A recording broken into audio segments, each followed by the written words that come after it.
How to change the country demographics of your YouTube account from your Android or iOS devices. So hey guys, if you want to change the country demographics of your YouTube account so that you get suggested videos for that particular country, then this video is for you. So for this particular operation, you will be only requiring the YouTube application and not the YouTube studios. So let's open up our YouTube application, and then the next thing you need to do is simply click onto your profile picture at the bottom right corner.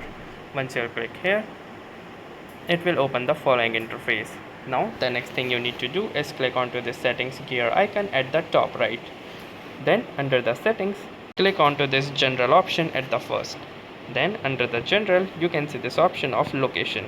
So click onto the location, and then from here you can choose any country of your wish. So for example, for this particular video, I'm gonna choose Australia. So once you have chosen the country, you can see that it has been successfully updated in your country demographics. So that's how easily you can change the country or demographics of your YouTube account. So if this video was helpful to you, do make sure to give it a like. Do tell us in the comments if that worked for you or not, or if you are having any issues, and also don't forget to subscribe to our channel. So that's it for this video. Thank you for watching and have a nice day.